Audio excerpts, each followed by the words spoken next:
नाज़रीन, आज एक बहुत बड़ी डेवलपमेंट हुई है, बल्कि सबसे वाज़े इशारे आज मिले हैं कि सूरत हाल किस तरफ जा रही है।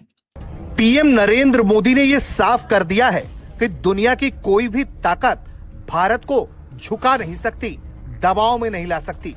जरा भारत की जानिब एक बड़ी इंटरेस्टिंग खबर जो है मैं आपके साथ शेयर करना चाहूंगा, और खबर ये है, ये लगता है कि पाकिस्तान का आगे का मंजरनामा अगर समझना है तो इसको आपको समझना पड़ेगा। तो मुझे ये बताइए कि how do you see that, ये जो कुछ हो रहा है, क्या ये करना चाह रहे हैं नरेंद्र मोदी, और इसकी जरूरत पेश आई, क्यों पेश आई इसकी जरूरत? हमारे पड़ोसी ने जो रास्ता इख्तियार किया है यकीनन ये तबाही की तरफ लेकर जाएगा। अब इस वाक़े के बाद पाकिस्तान और भारत के ताल्लुकात को आप कैसे देखते हैं? दुनिया की कोई ताकत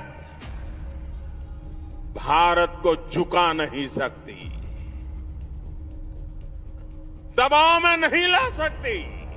इकोनॉमी बैंक है, पैसे हम सबसे मांग रहे हैं, ये क्या टाइमिंग है कि हम जाके कहें कि भाई हिंदुस्तान के साथ भी लड़ाई मोल लो। पीएम नरेंद्र मोदी गुजरात में एक कार्यक्रम में शामिल होने पहुंचे। यहां पीएम नरेंद्र मोदी ने भारत के द्वारा किए गए परमाणु परीक्षण घटना को याद किया और फिर दुनिया को वो संदेश दिया जिसकी ख्वाहिश हर भारतीय को होती है।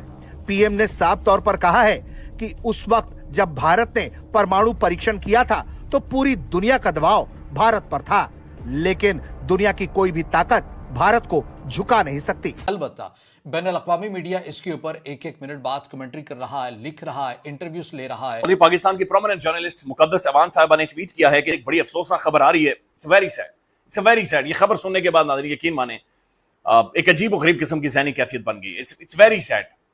ये नाज़रीन अफसोसनाक खबरें पूरे पाकिस्तान से स्लोली रिपोर्ट होना शुरू हो गई है। पाकिस्तान की आवाम भाई मर गई है। सुनिए उन्होंने क्या कुछ कहा था। दुनिया की कोई ताकत भारत को झुका नहीं सकती, दबाव में नहीं ला सकती। आज का दिन एक और वजह से भी विशेष है। 11 मई 1998 यानी आज के ही दिन देश ने पोखरण में परमाणु परीक्षण किया था। क्योंकि हिंदुस्तान बिल्कुल अड़ा हुआ है दो चीजों के ऊपर। कश्मीर पे वो हमसे कभी बात नहीं करेगा, बिकॉज उसने कश्मीर को एक अटूट टंग एक हिस्सा बना लिया है अपने कॉन्स्टिट्यूशन के अंदर। तो जब एक कॉन्स्टिट्यूशन के अंदर एक चीज आती है तो इनके तमाम घर जो हैं, जब तक वो एक पेज पे नहीं आएंगे तो हम जो मर्जी बातें कर रहे हैं, जो मर्जी आप सॉल्यूशंस लेके आए, वो आपका सॉल्यूशन नहीं आएगा। दूसरी बात आती है, पानी की बात आती है। हम वर्ल्ड बैंक पे चले गए हैं, आपने एग्रीमेंट भी कर लिया, आपने एग्रीमेंट तोड़ भी दिया, अब उसका रिजल्ट क्या निकलेगा? We have no impact on that. देखिए, जब एक इश्यू सिक्योरिटी काउंसिल के एजेंडा पे आ जाता है involving states which are members of the UN, you can't say कि ये इश्यू रहा ही नहीं है, ये खत्म हो गया है। यू कांट से लेट्स प्रिटेंड कि ये ऐसा इश्यू होता ही नहीं है। और अगर इस पे बात करें तो आप इंटरनेशनलाइज कर रहे हैं इसको, आए तो ये क्या होगा?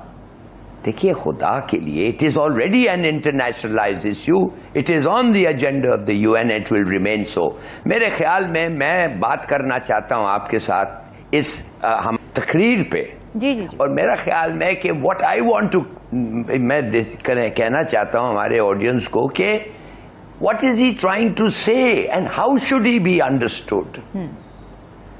देखिए, पहले तो वो एक पॉइंट है जो पाकिस्तान को समझने के लिए, इंडिया पाकिस्तान को समझने के लिए बहुत जरूरत है कि हमारे लोग, viewers and including Indians and Pakistani should understand. Field marshal कह रहे हैं कि हम ना सिर्फ दो मुल्क हैं, हम ना सिर्फ टू सोसाइटीज हैं।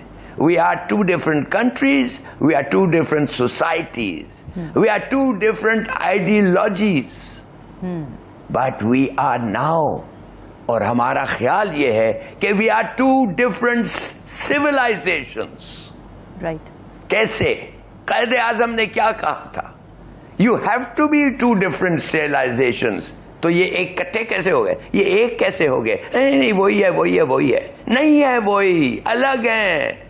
आइडियोलॉजी, सोसाइटी, कंट्रीज, सिविलाइजेशंस एक बात।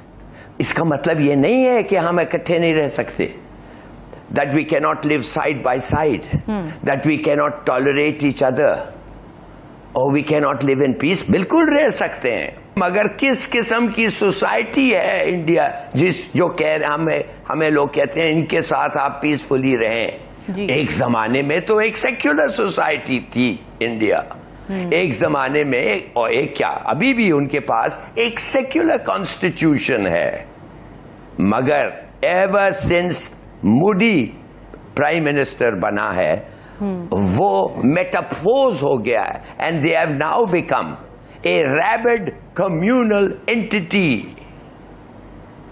अब आप लोग कहेंगे कि हम कहते हैं ये मुसलमान, ये चूंकि गेम चेंजर है, इसने पूरी दुनिया का सिस्टम चेंज करना है, इसने पूरी दुनिया की गेम चेंज करनी है भाई इसको। और आप यकीनन कहेंगे कि यार ये क्या एक अजीब देवमालाई सी बात आफ्ताब सब करते चले जा रहे हैं कि why would people bother about Pakistan and India. ये सब कॉन्टिनेंट की जंग है, ज्यादा एशिया पे इसके असरात होंगे, ये जाकर मैं कहता हूं अंटार्कटिका पर भी इसके असरात होंगे। जस्ट वेट एंड सी। क्या भारत को कोई झुका सकता है? पीएम मोदी ने गुजरात के उस ऐतिहासिक मंदिर से दुनिया को एक ऐसा कड़ा संदेश दिया है जिसने सरहद पार हलचल मचा दी है। आखिर क्या है वो पावरफुल बयान जिसने पाकिस्तानी मीडिया को भी सोचने पर मजबूर कर दिया?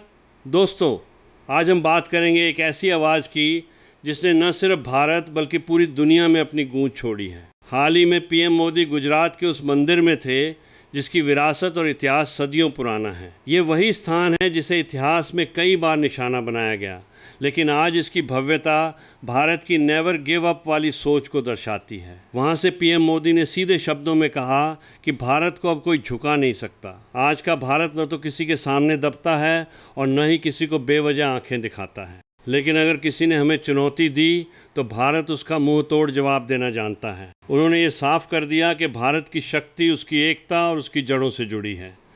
मोदी जी के इस बयान के बाद पड़ोसी देश के मीडिया में काफ़ी चर्चा हो रही है।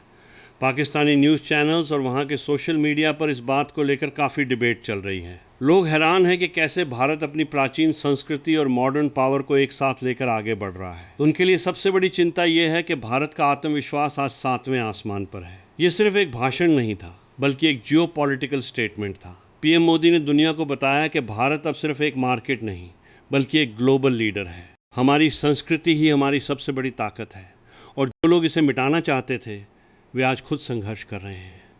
दोस्तों, आपको क्या लगता है, क्या भारत वाकई आज एक ऐसी शक्ति बन चुका है जिसे कोई हिला नहीं सकता? अपनी राय कमेंट्स में ज़रूर बताएं।